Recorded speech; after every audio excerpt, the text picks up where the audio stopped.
আসসালামু আলাইকুম। আমন্ত্রণ বাংলা ভিশন সংবাদে। আপনাদের সাথে আছি রওশন কবির। শুরুতেই বিআরবি কেবলস সংবাদ শিরোনাম। বাংলাদেশ কারোর সাথে যুদ্ধ চায় না, তবে যে কোনো পরিস্থিতির জন্য সেনাবাহিনীকে প্রস্তুত থাকার নির্দেশ প্রধানমন্ত্রী শেখ হাসিনার।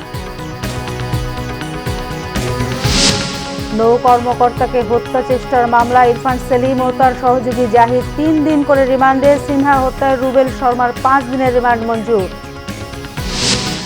সাকিবের নিষেধাজ্ঞা শেষ হচ্ছে আজ। নিউ ইয়র্কে দেওয়া হয়েছে সংবর্ধনা। বিশ্বসেরা অলরাউন্ডারকে ফিরে পেতে প্রস্তুত বিসিবি। দেখছিলেন বিআরবি কেবলস সংবাদ শিরোনাম, এবারে বিস্তারিত। প্রধানমন্ত্রী শেখ হাসিনা বলেছেন, বাংলাদেশ কারোর সাথে যুদ্ধ চায় না, তবে যে কোনো পরিস্থিতির জন্য সেনাবাহিনীকে প্রস্তুত থাকতে হবে। দুর্যোগে দুঃসময়ে বিশেষ করে করোনা মোকাবেলায় সেনা সদস্যদের ভূমিকার প্রশংসা করেন শেখ হাসিনা। বলেন, আধুনিক ও শক্তিশালী একটি সশস্ত্র বাহিনী গড়ে তুলতে কাজ করে যাচ্ছে সরকার। পতাকা উত্তোলনের মধ্য দিয়ে যাত্রা শুরু করল সেনাবাহিনীর নতুন 3টি ব্রিগেড ও 5টি ইউনিট। পটুয়াখালীর লেবুখালীতে শেখ হাসিনা সেনানিবাসে এই অনুষ্ঠান হয়। গণভবন থেকে এতে ভার্চুয়ালি অংশ নেন প্রধানমন্ত্রী। পরে প্রধানমন্ত্রী সেনাবাহিনীর উন্নয়নে প্রতিরক্ষা নীতি প্রণয়ন সহ বঙ্গবন্ধুর নেয়া নানা পদক্ষেপের কথা উল্লেখ করেন। আমাদের সরকার সেনাবাহিনী উন্নয়ন, সম্প্রসারণ এবং আধুনিকায়নে বিশ্বাসী এবং এই লক্ষ্যকে সামনে রেখেই আমরা ফোর্সেস গোল 2030 প্রণয়ন করেছি, যা 1974 সালে জাতির পিতা যে প্রতিরক্ষা নীতিমালা দিয়েছিলেন, সেই নীতিমালার ভিত্তিতেই আমরা এটা রচনা করে তা বাস্তবায়নের কাজ শুরু করেছি। সংবিধান দেশের সার্বভৌমত্ব রক্ষায় সেনাবাহিনীর দায়িত্বের কথা স্মরণ করিয়ে দেন প্রধানমন্ত্রী। পবিত্র সংবিধান এবং দেশমাতৃকা সার্বভৌমত্ব রক্ষা করার জন্য আপনাদের ঐক্যবদ্ধ থেকে আভ্যন্তরীণ কিংবা বাহ্যিক যে কোনো ধরনের হুমকি মোকাবেলার জন্য সদা প্রস্তুত থাকতে হবে। আমাদের পররাষ্ট্রনীতি অত্যন্ত স্পষ্ট, যা জাতির পিতা দিয়ে গেছে। সকলের সাথে বন্ধুত্ব, কারোর সাথে বৈরিতা নয়। আমরা কারোর সাথে যুদ্ধ করতে চাই না, আমরা সকলের সাথে বন্ধুত্ব চাই। এই বন্ধুত্বপূর্ণ সম্পর্ক নিয়েই আমরা বাংলাদেশকে আর্থসামাজিকভাবে উন্নতি করতে চাই। কিন্তু যদি কখনো আমরা আক্রান্ত হই, যেটা মোকাবেলা করবার মতো শক্তি যেন আমরা অর্জন করতে পারি, সেভাবেই আমরা প্রস্তুতি নিয়ে রাখতে চাই এবং সেভাবে আমরা তৈরি থাকতে চাই।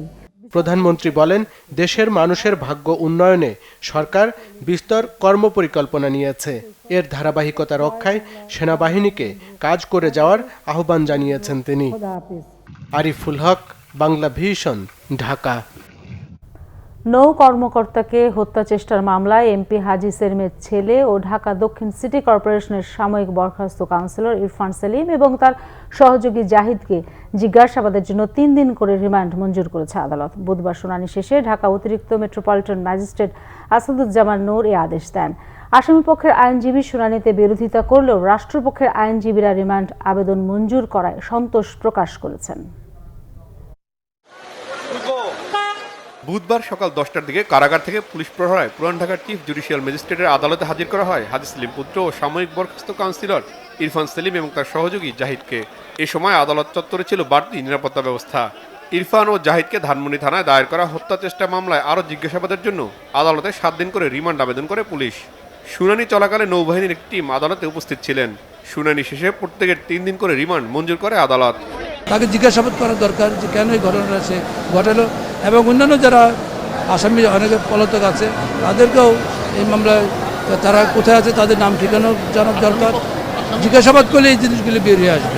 তবে রিমান্ড আবেদনের বিরোধিতা করে ইরফান সেলিম ও জাহিদের আইনজীবী শুনানিতে বলেন, ঘটনার সময় নৌ কর্মকর্তা দায়িত্ব পালন না করলেও সরকারি কাজে বাধা দেওয়ার অভিযোগ আনা হয়েছে মামলায়।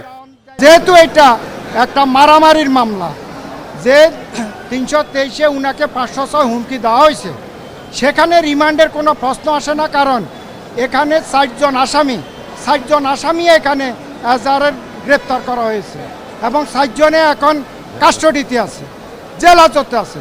তাহলে বলা হয়েছে এখানে 7 জনকে 7 দিনের রিমান্ডে, যেটা বলা হয়েছে যে আসামির অন্যান্য আসামিকে নাম ঠিকানা নেওয়ার জন্য। তো এখানে নাম ঠিকানা তো আসামি সব কাস্টডিতে, তাহলে নাম ঠিকানা কেন এখানে নিবে? তারপরও মাননীয় আদালত 3 দিনের পুলিশ রিমান্ড উনাকে দিয়েছেন। এর আগে মঙ্গলবার রাতে হাজী সেলিমের ছেলে ইরফান ও সহযোগী জাহিদের বিরুদ্ধে অস্ত্র ও মাদক আইনে চকবাজার থানায় 4টি মামলা করে র্যাব। রিশান নাসরুল্লাহ, বাংলা ভিশন, ঢাকা। এদিকে অবসরপ্রাপ্ত মেজর সিনহা মোহাম্মদ রাশেদ হত্যা মামলায় দ্বিতীয় দফায় ওসি প্রদীপের অন্যতম সহযোগী রুবেল শর্মার 5 দিনের রিমান্ড মঞ্জুর করেছে আদালত। বুধবার জুডিশিয়াল ম্যাজিস্ট্রেট আদালতের বিচারক এই রিমান্ড মঞ্জুর করেন। মামলার তদন্ত কর্মকর্তা র্যাব 15 এর সিনিয়র সহকারী পুলিশ সুপার মোহাম্মদ খায়রুল ইসলামের আবেদনের প্রেক্ষিতে রুবেল শর্মার দ্বিতীয় দফায় 8 দিনের রিমান্ড চাইলে আদালত 5 দিনের রিমান্ড মঞ্জুর করে। এর আগে 7 দিনের রিমান্ডে নেওয়া হয় রুবেল শর্মাকে। রিমান্ডে তার কাছ থেকে সিনহা হত্যা মামলা সম্পর্কে অনেক গুরুত্বপূর্ণ তথ্য পাওয়া গেছে। অবসরপ্রাপ্ত মেজর সিনহা হত্যা মামলার 14 আসামির মধ্যে সবশেষ আসামি হিসেবে সংযুক্ত হয় রুবেল শর্মা। এর আগে ওসি প্রদীপ সহ 7 পুলিশ, এপিবিএন এর 3 সদস্য ও অন্য 3 জন সহ 13 জন কারাগারে আছে। 31 জুলাই রাতে কক্সবাজার টেকনাফ মেরিন ড্রাইভের শামলাপুর এলাকায় পুলিশের গুলিতে নিহত হন মেজর সিনহা মোহাম্মদ রাশেদ খান। বিরোধী দলের ভূমিকা শিখতে বিএনপিকে আওয়ামী লীগের অতীত কর্মকাণ্ড দেখার পরামর্শ দিয়েছেন দলটির সাধারণ সম্পাদক ও সড়ক পরিবহন মন্ত্রী ওবায়দুল কাদের। বাংলাদেশ সড়ক পরিবহন কর্পোরেশন বিআরটিসির উদ্যোগে সকালে গাবতলী ট্রেনিং সেন্টার উদ্বোধন শেষে এসব কথা বলেন তিনি। ওবায়দুল কাদের বলেন, বিএনপি নিজেদের ব্যর্থতা ঢাকতে সরকারের উপর দোষ চাপাচ্ছে। সরকার বিএনপিকে রাজনীতি থেকে দূরে রাখতে চায়। মির্জা ফখরুলের এমন অভিযোগের জবাবে তিনি বলেন, নিজেদের অপরাজনীতির কারণেই দিন দিন জনবিচ্ছিন্ন হয়ে পড়ছে বিএনপি। ওবায়দুল কাদের বলেন, বিএনপি নির্বাচনে অংশ নেয় লোক দেখাতে, আর ভোটের দিন কেন্দ্রে আসে না। আওয়ামী লীগ বিরোধী দলে ছিল অনেক দিন। আমি বিএনপি নেতাদের বলবো, বিরোধী দলের কী ভূমিকা থাকা উচিত দেশের রাজনীতিতে সেটা জানতে আওয়ামী লীগের অতীত ভূমিকা দেখুন, তখন নিজেদের ব্যর্থতা চিহ্নিত করা সহজ হবে। বিএনপির মহাসচিব। করোনায় বন্ধ হওয়ার প্রায় 7 মাস পর আনুষ্ঠানিকভাবে চালু হলো বাংলাদেশ ভারত বাণিজ্যিক ফ্লাইট। সকালে হযরত শাহজালাল আন্তর্জাতিক বিমানবন্দরের উদ্বোধনী অনুষ্ঠানে উপস্থিত ছিলেন ভারতের হাই কমিশনার বিক্রম কে দোরাইস্বামী ও বাংলাদেশ সিভিল এভিয়েশন কর্তৃপক্ষের chairman air vice marshal Mohammad Mufidur Rahman. তিনি বলেন, বিদেশ যাত্রার 72 ঘন্টা আগে করোনা পরীক্ষা করাতে হবে, তবে কোয়ারেন্টিন বাধ্যতামূলক নয়। স্বাস্থ্যবিধি মেনে চলতে যাত্রীদের পরামর্শ দেন তিনি। অনুষ্ঠানে ভারতের হাই কমিশনার বলেন, দুদেশের করোনা পরিস্থিতির উপর নির্ভর করছে ট্যুরিস্ট ভিসা দেওয়ার বিষয়টি, তবে এ বিষয়ে ভারত সরকার যথেষ্ট আন্তরিক বলে জানান তিনি। সপ্তাহে দুদেশের 28টি ফ্লাইট ভারতে যাবে এবং 28টি ফ্লাইট বাংলাদেশে আসবে। প্রথম দিন বেসরকারি এয়ারলাইন্স ইউএস বাংলার বিমান ঢাকা কলকাতা এবং ঢাকা চেন্নাই যাত্রা করবে বলে জানানো হয়। 28টা ফ্লাইট ওই দেশে যাবে এবং ওই দেশ থেকে 28টা ফ্লাইট আসবে সপ্তাহে। এইটা একটা সত্য। আরেকটা হলো যে এই দেশের যাত্রীরা শুধু ভারত থেকে যারা আসবে বাংলাদেশের উদ্দেশ্যে আসবে এবং বাংলাদেশ থেকে যারা যাবে ভারতের উদ্দেশ্যেই যাবে। Point to point. Through you, I request all our friends in Bangladesh, those who need to travel for urgent reasons, please come to us. We'll be happy to facilitate your visas. We have a constraint. We do have a pandemic still going, so tourist visas may be difficult for the immediate future. Let's see, who knows how quickly we can start. গাজীপুরের নাওজোর এলাকায় একটি গার্মেন্টসে হামলা চালিয়ে জিনিসপত্র তছনছ ও গাড়ি ভাঙচুর করেছে শ্রমিকরা। এতে শ্রমিক, পথচারী সহ অন্তত 10 জন আহত হয়। বিক্ষুব্ধ শ্রমিক ও পুলিশ জানায়, দিগন্ত সোয়েটার কারখানায় জ্যাকার মেশিন বসানো নিয়ে শ্রমিকদের মধ্যে ছাঁটাই আতঙ্ক দেখা দেয়। গত কয়েকদিন ধরে তারা আন্দোলন করে আসছে। মঙ্গলবার মালিক পক্ষ পুলিশের উপস্থিতিতে শ্রমিকদের দাবি মেনে নেয়। বুধবার সকালে বিভিন্ন সেকশনে মেশিনের লাইট, মেশিন ভাঙচুর অবস্থায় দেখে ক্ষুব্ধ হয়ে তারা ঢাকা টাঙ্গাইল মহাসড়ক অবরোধ করে। এক পর্যায়ে পাশের কোস্ট টু কোস্ট কারখানার মূল ফটক ভেঙে ভেতরে ঢুকে ভবনের কাজ, আইটি সেকশনে কম্পিউটার, মেশিনপত্র ভাঙচুর করে। এ সময় মোটরসাইকেল, প্রাইভেট কার, পিকআপ সহ অন্তত 10টি গাড়ি ভাঙচুর করে তারা। এই সময় আহত হয় অন্তত 10 জন। শিল্প পুলিশ ঘটনাস্থলে গিয়ে শ্রমিকদের সড়ক থেকে তুলে দেয়। উদ্ভূত পরিস্থিতি মোকাবেলায় আশপাশের বেশ কয়েকটি কারখানায় ছুটি ঘোষণা করেছে কর্তৃপক্ষ। কুষ্টিয়ার বিভিন্ন জায়গায় বিষাক্ত মদ খেয়ে 3 যুবকের মৃত্যু হয়েছে। চিকিৎসক জানায়, দুর্গাপূজার উৎসব আনন্দে মদ পান করে গুরুতর অসুস্থ হয়ে পড়ে তারা। রাত 12টায় স্বজনরা তাদেরকে কুষ্টিয়া জেনারেল হাসপাতালে নেন। ভোরে তাদের অবস্থা আরও অবনতি হয়। মারা যায় রিপন কুমার ঘোষ, নিতাই বিশ্বাস ও অনিক বিশ্বাস। সংবাদ শেষ করব। বিআরবি কেবল শিরোনামগুলো আরেকবার জানি।